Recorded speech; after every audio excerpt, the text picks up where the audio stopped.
How you doing, YouTube? Matt Massive Beer Reviews back with a little bit of NEBCO up in his piece in the form of their 2020 Bourbon Barrel Aged Imperial Stout Trooper. This be a Bourbon Barrel Aged Imperial Stout brewed in a brewery not too far away and not too long ago. Imperial Stout Trooper is a full-bodied stout with a majestic blend of many malts and hops. Drink it. It's good. The can-on date here is from November 2020. We're in January 2021. I've had Imperial Stout Trooper before. I don't know if I know. I've had this before, but it was in lines at breweries, kind of hanging out, waiting to get beer and stuff like that, so I can't speak to it. 9.5%. This comes courtesy my boy Steven. And we'll see what's what. Let's just give it let's give it the massive beers pour. Let's see how that works. See, I thought it was going to be funny and cool. Look at that goddamn thing. I thought it was going to be funny and cool because it was a big Imperial Stout. I mean, it's only 9.5%. That's there you go. That's on purpose. I did that for my New Jersey peeps out there for these crazy New Jersey aggressive pours that they've been doing as of late. I thought it was being a Bourbon Barrel Aged beer. It probably wasn't going to have much of a head on it. So I tried to agitate the head. Guess what? I did that. That worked. I definitely got a head out of this beer. Label-wise, it is, Star Wars Stormtroopers with noses on, so that way George Lucas doesn't sue them. But it's still definitely them. So, anyway. Yeah, what are we going to do? We're going to have story time now? I got to sit here and talk to you guys until that head dies down? No. That's not going to happen. We're just going to dive right into the beer. 2 fingers of infinitely gigantic head on it because this guy's an asshole. Probably right almost a skosh south of where I like my coffee to look like color-wise. I mean, super tight, compact bubbles. Minus this side over here because I poured it like a douche, and that's where all the kind of aggressive words channeling went to. But yeah, I mean, it looks like a stout from what I can see in the bottom, at least from the base part of the beer. It looks dark, but everything would look dark under a head that gigantic. So yeah, anyway, this review's off to a fucking stellar start. Let's see if we can get a nose on this. Not that sweet, man. It's really a nutty, kind of hazelnutty dollop of Nutella, kind of rich, nutty kind of characteristic to it. It's more nutty than anything else. There is a bourbon characteristic to it, so I'm definitely getting that spirit through there. But I can't get past that, how roasty nuts make all the jokes, roasty nuts. It's like if you had like so if you take like your Planters or whatever kind of roasted nut kind of assortment, but don't do anything to it, like it's just straight nut. There's no kind of salt or any kind of oil or anything like that. It's just base nut, kind of really roasty and toasty. That's kind of what I'm getting off of this, with this chocolate component kind of fluttering around on the edges of it, and that little bourbon characteristic coming through. A little bit of barrel char, touch of vanilla, and that's pretty much it. But I'm by far and away the nuttiest beer I've ever smelled. Not literally, but nuts, fruits, not craziness. Anyway, shitty review. Let's keep going. Cheers.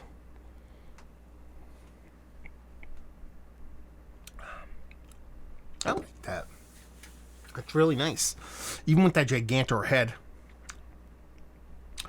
And I see this in a positive way. It tastes like a really well done Imperial Stout in a bourbon barrel. End sentence. I think a lot of people don't grasp how hard that is to accomplish. A lot of people, do so many of these kind of barrel-aged stouts nowadays, and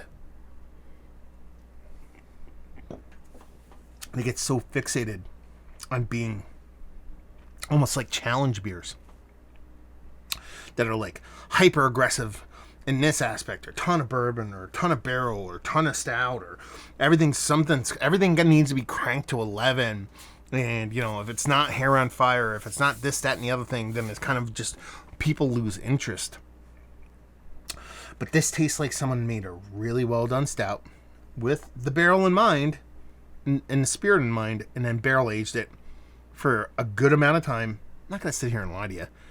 If this sat 6 to 12 months in a barrel, it worked for this beer, but if you sat this in the barrel for 4 years, I'd probably like it more.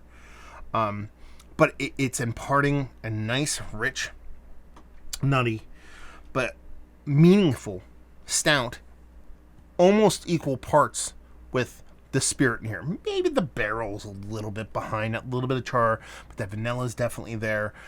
But it's a nice kind of joint venture. Everything here is represented properly. It's not like a skew in one direction or the other. And the way the beer kind of drinks as soft as it does for, relatively big, burly Imperial Stout. Sure, it's 9 and change. It's not the biggest beer in the history of mankind, but you're still talking about a big spirit-forward stout.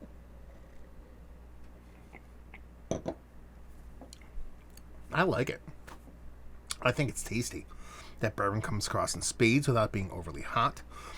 You definitely get those chocolate roasted malts with that nice nutty component.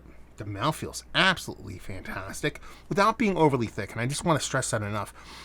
Some people just basically gauge their mouthfeel in stouts by how thick and turbid it can be. Like if it comes out like, goop, then they're happy. That's not the case here.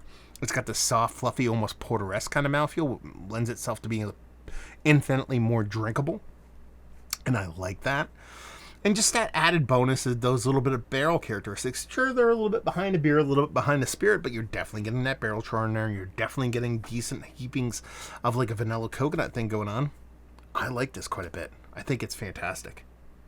Yeah, let's talk about it. Is this one of the better bourbon barrel aged stouts I've had as of late? Yes. Is it Mount Rushmore status? Is it the best I've ever had, even in recent memory? No.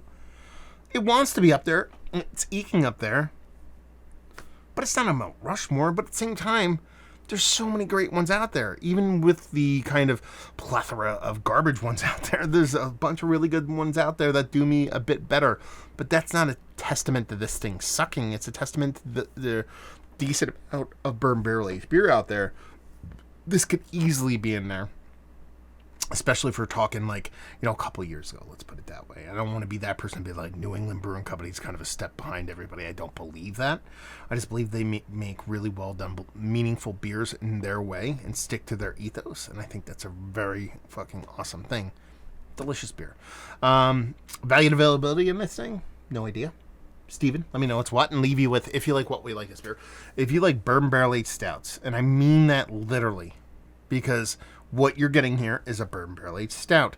I know this is a little on the nose and you're like, no shit, Sherlock. That's what you're drinking.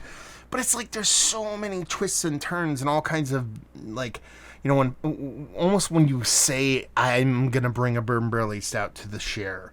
I have a bourbon barrel aged stout I'm going to let you try. Let's go open this bourbon barrel aged stout in my cellar. A lot of beer drinkers, more specifically new school beer drinkers, the people that have just gotten a beer more recently over the past, 5, 6, 7, 8 years, there's almost like an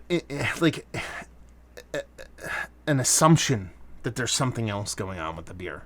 There's like, oh, I got a bourbon barrel aged out, let's drink it. And I'd be like, wait, where's the marshmallow fluff and the doubloons and the purple Gatorade and the Lamborghini parts? Why was it? I thought that it doesn't have to be barrel aged on tweets from Biden, and also have like salt from the tears of a dove. I don't know where I get that one from. That sounds like Prince lyrics. Anyway, and when doves cry, you get it. Anyway, so you know what I mean? Like it to be a base bourbon barrel aged out and do the things that it's doing is pretty fun. I dig it. I think it's fantastic, and I'd love to crack more of them. I don't think it's a long haul ager. I'd like to see this with about a year or two on its under its belt, but I don't think it would go much beyond that. All in all, I think it's a tasty beer. If you like bourbon barrel aged stouts, you'll like this. So there you go. Another review in the books. Hopefully you guys enjoyed it. Down there if you want to talk about it. Thank you very much again, Steven, for sending it off. Massive Beers, Beer Massif. Both of those places. You can go see me doing the social media or the podcasting things. And hopefully you guys enjoyed our review. Hopefully enjoying a little NEBCO right now. Hopefully see you next time. Cheers.